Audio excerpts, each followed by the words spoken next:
প্রধানমন্ত্রী দুর্নীতি নিয়ে কথা বলছেন, এসব শুনলে ঘোড়ায় হাসবে। তার কারণ, প্রধানমন্ত্রীর মনে রাখা উচিত দুর্নীতি নিয়ে কথা বলার আগে বিজেপি যাদের যাদের বিরুদ্ধে দুর্নীতির অভিযোগ এনেছে, হিমন্ত বিশ্ব শর্মা, শুভেন্দু অধিকারী, অজিত পাওয়ার, প্রফুল্ল প্যাটেল, নারায়ণ রানে, তালিকা দীর্ঘ।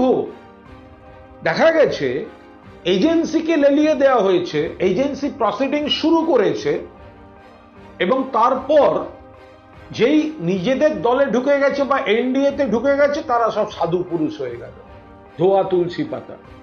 তো তাই যদি হয়, যদি দুর্নীতি নিয়ে কথা বলার হয়, তাহলে নরেন্দ্র মোদী এটা প্রথম সিদ্ধান্ত নিন, ঘোষণা করুন যে পশ্চিমবঙ্গে আমি যতগুলো জনসভা করব, নারদায় অভিযুক্ত বিজেপির চোর বলা সিবিআই এর এফআইআর নেম শুভেন্দু অধিকারী আমার মঞ্চে থাকবে না। যদি এই স্ট্যান্ড তিনি প্রকাশ্যে ঘোষণা করতে পারেন, তার সেটা আমরা ধরব যে আপনি সিদ্ধান্ত নিচ্ছেন। না হলে আপনি তো এই দুর্নীতিগ্রস্তদের দলেরই নেতা।